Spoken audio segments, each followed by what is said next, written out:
ගොඩක් හොඳයි රිෆ්‍රෙෂ් වෙන්න. ඉතින් අද අරගෙන ආවේ නිවුස් කීපයක් සහ පොඩි අන්බොක්සිං එකක් කරන්න තියෙනවා. ඔයාලට පෙන්වන්න දෙයක් තියෙනවා. ඉතින් ප්‍රධානම දේ තමයි ලොකු නිවුස් එකක් ආවා දුදේ පාන්දර.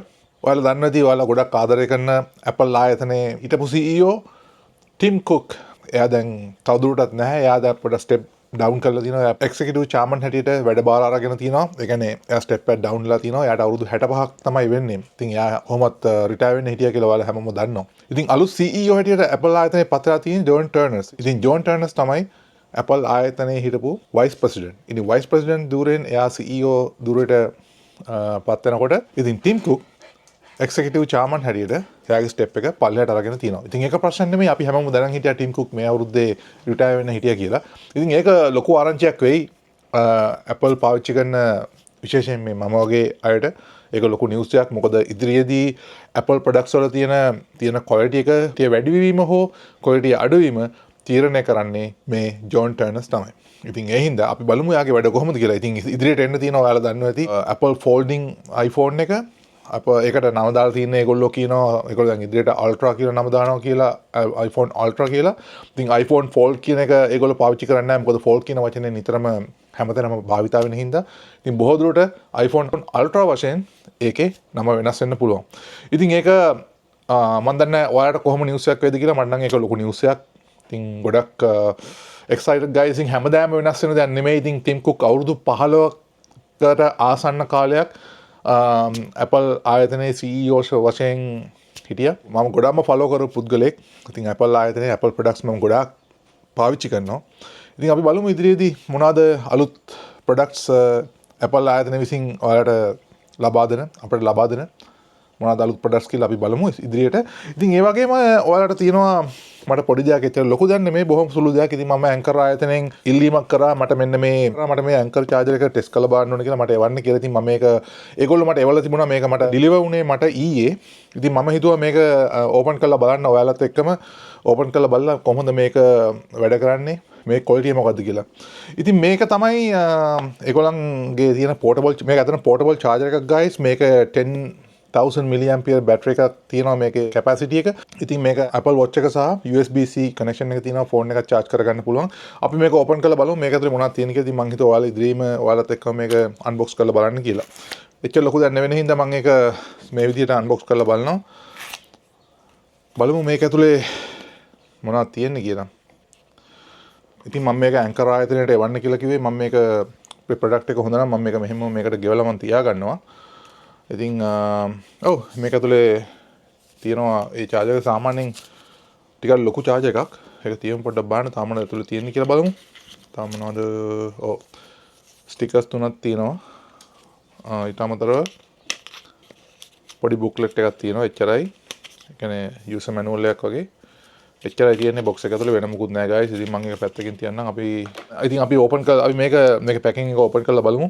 මේක කොහොමද වැඩ කරන්න කියලා. ඉතින් මම ගොඩක් portable chargers පාවිච්චි කරනවා guys. මොකද නිතරම වැඩ කරනකොට වුණත් අපි travel කරනකොට වුණත් මේ portable chargers නම් මේකෙන් කරන කාර්ය කියලා නිම කරන්න බෑ. ඉතාමත් වටිනවා. ඉතින් මම ඒ කාලේ ඉඳලම portable chargers පාවිච්චි කරනවා. ඉතින් ඔව් කළු පාටින් තමයි ඒගොල්ලෝ මට එවලා තිබුණේ මේක. කළු පාට එකක්. මේකේ තියෙන සුදු පාටවල් 6ක් විතර තියෙනවා. පාටවල් 6න් ගන්න පුළුවන්. රෝස පාට, නිල් පාට, කහ පාට, කළු පාට, සුදු පාට වගේ තියෙනවා. Apple Watch එක charge කරන්න පුළුවන් මෙතනින්. USB output එක මෙතන තියෙනවා. මේකෙන් USB charge කරන්න පුළුවන්. charge කරගන්න මේකෙන් තව phone එකක් උනත් charge කරගන්න පුළුවන්. මේකේ තියෙන විශේෂත්වය තමයි මේක උස්සන් යන්න තියෙන්නේ USB cable එකෙන්මයි.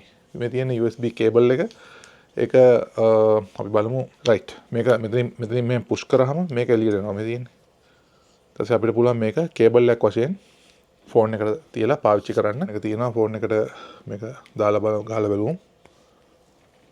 charge වෙනවා. හොඳයි. ඒ වගේ මේකේ battery capacity එක ඔක්කොම මෙතන පෙන්නනවා guys. ඔයාලට පේනවද දන්නේ නැහැ මේ තියෙන්නේ. මෙතන මේ ඔක්කොම මේකේ details ටික පෙන්නනවා. මේක charge වෙන speed එක, මේ battery එකේ capacity එක. මේක තියෙන නම් 18% තියෙන්නේ මේක මට charge කරන්න එනවා ආයි. ඉතින් ඒ වගේමයි Apple Watch එක charge කරන්න පුළුවන්. අපි ඒකත් බලමු තව ටිකකින්. ඉතින් guys මේ Apple Watch charge කරන එකේ මේක අපිට පුළුවන් මෙතෙන් ඇඟිල්ල දැම්මහම මේක උඩට උස්සන්න පුළුවන්. මේක උඩට මේ වගේ ඉස්සෙනවා. එතකොට අපිට පුළුවන් මෙතන මගේ Apple Watch එක මම Apple Watch එක මේකෙන් මෙහෙම දානවා. ආන්න right see. ඒක දැන් charge වෙනවා. ඉතාමත් හොඳින්. ඉතින් අපි බලමු කොච්චර වෙලාවක් ගන්නද කියලා මේක charge වෙන්න. මම හිතනවා මේක fast charge එකක් තියෙන මේක charging වෙන ප්‍රමාණය පෙන්නනවා. ඉතින් සාමාන්‍යයෙන් Apple Watch එක charge වෙනවා 5 watts වලින් තමයි උපරිම charge වෙන්නේ. ඉතින් මේක fast charger එකක්. So far that's it guys. ඉතින් මට ඔයාලට කියන්න අවස්ථාව තිබුණේ ඉතින් මේක unbox කරන ගමන්ම අපිට ඉස්සරහට ටෙක්නොලොජි එකේ තාක්ෂණයත් එක්ක අපිට ගොඩාක් දේවල් තව ඉස්සරහට බලා ගන්න පුළුවන් වෙයි. ඒ වගේමයි ඔයාලට මම තව වීඩියෝ එකක් වෙනම මේ වීඩියෝ එකක් කරනවා. ඒ වීඩියෝ එකේදී ඔයාලට මම කියනවා විස්තර කරනවා. ඉතින් ඔයාලා ගොඩාක් ආදරය කරන ගොඩාක් පාවිච්චි කරන GoPro එක.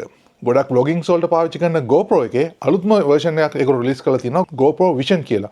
ඉතින් නිකන් නෙමෙයි රිලීස් කරලා තියෙන්නේ GoPro එකේ version 3ක් ඒගොල්ලෝ GoPro Mission එකේ version 3ක් කියලා රිලීස් කරලා තියෙනවා. මම හිතන්නේ අවුරුදු 10කට වඩා කාලයක් තිස්සේ GoPro එකේ නම තිබුණේ GoPro Hero කියලා. Hero Black version එක ආවා ඊට පස්සේ Hero කියන නමින් තමයි තිබුණේ. ඉතින් දැන් ඒගොල්ලෝ Hero කියන නම අයින් කරලා Mission කියලා එකට ඇඩ් කරලා තියෙනවා. දැන් යන්නේ Mission 1 එකෙන් තමයි දැන් පටන් ගන්න තියෙන්නේ. ඉතින් Mission එක Mission 1, Mission 1 Pro, Mission 1 Pro ILS කියන එක. ඒ කියන්නේ ILS එක නම් ගොඩක් විශේෂ වෙයි.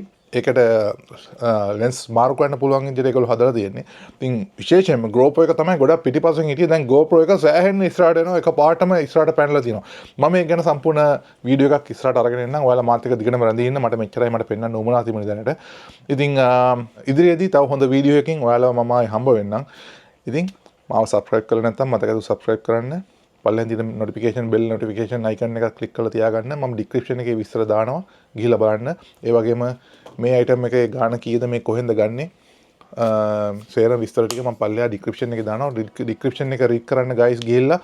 ඒ වගේමයි ඔයාලා ප්‍රශ්න මොන හරි තියෙනවා නම් පල්ලෙහා comment section එකේ comment කරන්න. මම හැම දෙයකටම උත්තර දෙනවා. ඔයාලා හැමෝටම සුබ දවසක් වේවා. පරිස්සමට ඉන්න. peace.